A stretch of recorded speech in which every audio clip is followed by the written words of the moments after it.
할렐루야. 8월 26일 월요일 원포인트 큐티 가운데 오신 여러분들을 주님의 이름으로 사랑하고 축복합니다. 오늘 하나님께서 우리에게 주신 말씀은 사사기 5장 23절에서 31절까지의 말씀입니다. 사사기 5장 23절에서 31절까지의 말씀 다 같이 한 목소리로 함께 읽도록 하겠습니다. 여호와의 사자의 말씀에 메로스를 저주하라. 너희가 거듭거듭 그 주민들을 저주할 것은 그들이 와서 여호와를 돕지 아니하며 여호와를 도와 용사를 치지 아니함이니라 하시도다. 겐 사람 헤벨의 아내 야엘은 다른 여인들보다 복을 받을 것이니 장막에 있는 여인들보다 더욱 복을 받을 것이로다.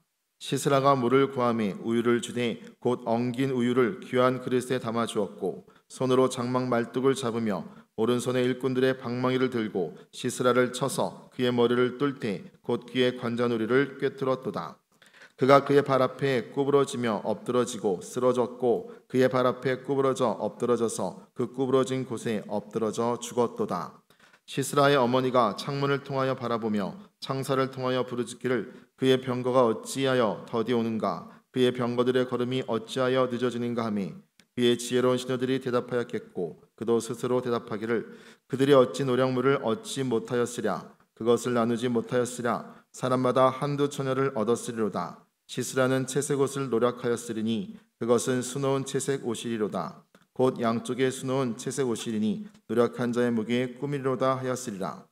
여호와여, 주의 원수들은 다 이와 같이 망하게 하시고 주를 사랑하는 자들은 해가 힘있게 도듬같게 하시옵소서 하니라. 그 땅이 40년 동안 평온하였더라. 아멘. 이 시간 해가 힘있게 도듬같이 라는 제목으로 담임 목사님께서 큐티 인도해 주시겠습니다. 할렐루야. 자, 8월 26일 이 월요일 또 새로운 날을 하나님과 함께 힘있게 출발합니다. 오늘은 계속해서 사사기 5장 23절에서 31절 말씀을 보면서 오늘 축복의 행진에 함께 동행하도록 하겠습니다. 특별히 오늘은 이 헤벨의 아내 야엘이 이 시스라를 죽인 것을 기리면서 여기에 이제 승전가의 노래가 울려 퍼지는 것이죠. 23절 말씀에 이렇게 시작합니다. 여호와의 사자의 말씀에 메로스를 저주하라. 너희가 거듭거듭 그 주민들을 저주할 것은 그들이 와서 여호와를 돕지 아니하며 여호와를 도와 용사를 치지 아니함이니라 하시도다. 참, 여기서 여러분 우리가 주목할 것은 이 메로스가 누굽니까? 이 메로스에 대한 저주가 3번이나 언급됩니다. 그러니까 이 시스라의 죽음도 3번이나 조롱을 당하지만 하나님의 일에 부름 앞에 응답하지 않고 버텼던 유대 백성들, 예를 들면 여러분 단 배에 머물렀습니다. 야셀은 해벨에 앉아서 자기 항만에 거주했습니다.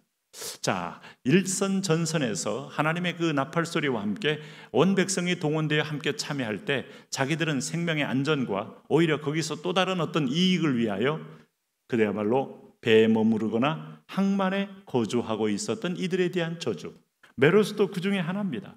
그런데 이 메로스에 대해서 성경은 집요하게 오늘 그들을 저주할 것은 그들이 와서 여호와를 돕지 아니하며 여호와를 도와 용사를 치지 아니함이니라 하시니라. 여러분, 우리에게 중간지대 없습니다.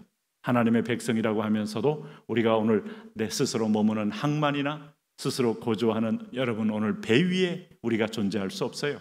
우리는 부르심 앞에 서야 합니다. 우리 열왕기상 28장에서 오늘 이 엘리야가 했던 말씀 여러분 기억하십니까? 오늘 모든 백성에게 가까이 나와 가로되 너희가 너희 둘 사이에 어디 언제까지 머뭇머뭇하려느냐. 너희가 만일 하나님 그가 만일 하나님이면 그를 따르고 바알이 만일 하나님이면 그를 따를지니라. 선택하라는 거예요. 오늘 여호수아가 이 백성들에게 뭐라고 말했습니까? 너희가 누굴 따를지를 결정하라. 나는 나와 내 집은 오직 여호와만을 섬기겠노라. 자, 여호수아 24장 마지막 절에서 마지막 여호수아가 선포했던 이 위대한 선택의 이 요구, 우리는 날마다 선택을 요청받고 있어요. 여러분, 누가복음 11장에서 예수님이 하신 말씀이죠. 나를 따르는 자는 내 편이고 나를 따르지 않는 자는 나의 대적이 된다라고 말했습니다. 중간지대 없습니다. 적당히 세상과 하나님 사이에 발을 함께 담그고 우리가 여기서 맛보고 여기서 꿀 먹고 저기서 여러분 단맛 먹고 살 길이 없어요. 오늘 하나님 백성은 하나님께 속해야 합니다.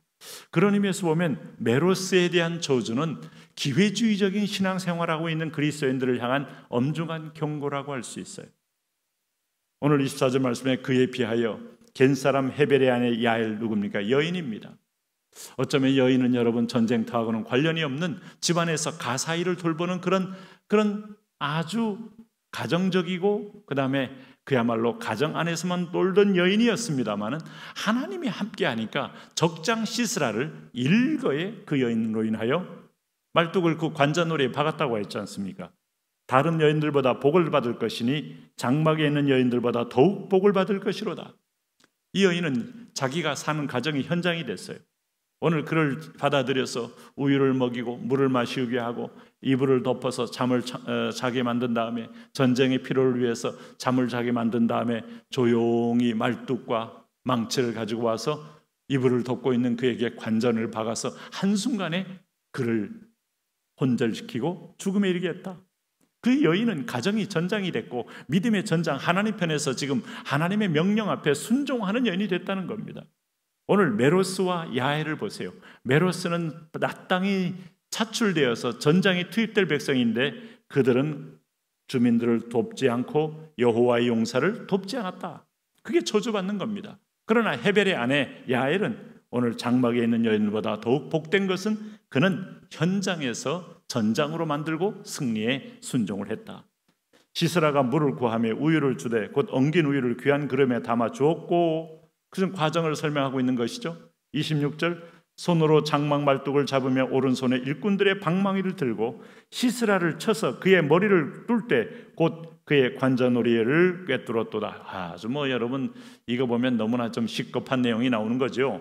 27절에 그가 그의 발 앞에 구부러지며 엎드러지고 쓰러졌고 그의 발 앞에 구부러져 엎드러져서 그 구부러진 곳에 엎드려져 죽었도다.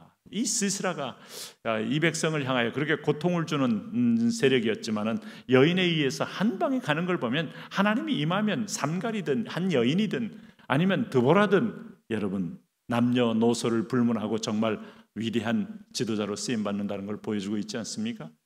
당신의 삶의 현장에 오늘도 전장이라는 걸 잊지 마세요. 영적 대적을 대적하고 믿음으로 승리하십시오.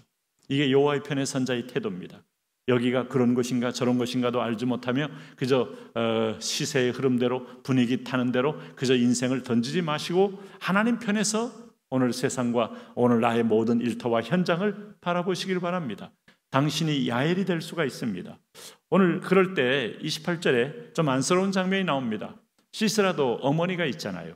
그래서 시스라의 어머니가 창문을 통하여 바라보며 창서를 통하여 부르짖기를, 이게 모성애는 다 누구나 똑같은 겁니다. 대적의 모성애도 똑같습니다. 그의 병거가 어찌하여 더디오는가, 그의 병거들의 걸음이 어찌하여 늦어지는가. 지금 아들이 전장에서 승리해서 개선장군처럼 돌아오기를 간절히 기다리는 어머니의 마음, 모정의 순정을 볼 수 있어요.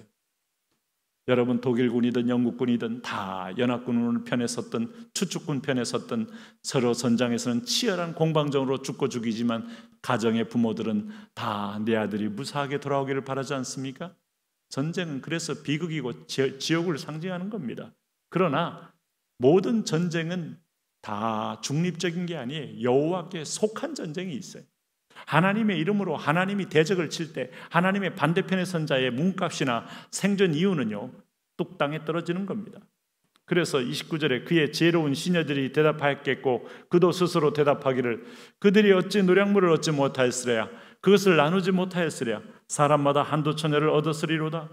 자, 지금 노획물을 얘기하는 거예요. 노량물, 그 다음에 한두 처녀, 여인들까지도 노획물로 다 취급해서 얻고 돌아오면서 그히 낙낙하며 개선장군의 개가를 부를 줄 알았는데 시스라는 채색 옷을 노력하였으리니 어머니가 생각하는 겁니다. 그것은 수놓은 채색 옷이리로다. 곧 양쪽에 수놓은 채색 옷이리니 노력한 자의 목에 꾸미리로다 하였으리라. 아주 값나가고 존귀한 옷들을 가득 그는 노획물로 얻고 귀환할 거다 하는데 그렇지 않더라 이거예요. 그건 부모의 갈망이었고 하나님 편에서 볼 때 하나님의 대적이 됐을 때는 한 여인, 헤벨의 여인, 한 아내 야엘을 통하여 그는 바로 현장에서 즉사합니다. 이게 관자놀이에서 머리를 뚫었다고 하는데 그게 여러분 살 사람이 있겠습니까? 그래서 31절에 오늘 이 전장의 여호와의 편에 선 자의 축복, 레위 지파의 축복, 비록 내 형제였지만은 하나님을 대적할 때 과감하게 명령에 따라 쳐서 3,000명의 형제를 쳐 죽인 레위 지파를 향하여 하나님이 제사장적 사명을 선물로 주었듯이 하나님 섬기지 않으면 우리는 몸값이 땅에 떨어지는 겁니다. 하나님 섬기면 여러분 우리는 지렁이 같은 야곱일지라도 존귀한 하나님의 자녀로 기업을 이어가게 되는 겁니다. 그러므로 31절 보세요. 여호와여 주의 원수들은 다 이와 같이 망하게 하시고 주를 사랑하는 자들은 해가 힘있게 도둑갑게 하옵소서 하니라. 그 땅이 40년 동안 평온하였더라. 시스라를 죽이고 난 다음에 40년을 또 이들은 하나님의 은혜 가운데 거하게 되는 걸 볼 수 있어요. 오늘 하나님 편에 서 있으면 날마다 우리는 해가 힘있게 도둠처럼 살 수 있습니다. 하나님 편에 서십시오. 주님 편에서 하나님의 말씀을 순종하여 전진하게 하여 주옵소서. 예수님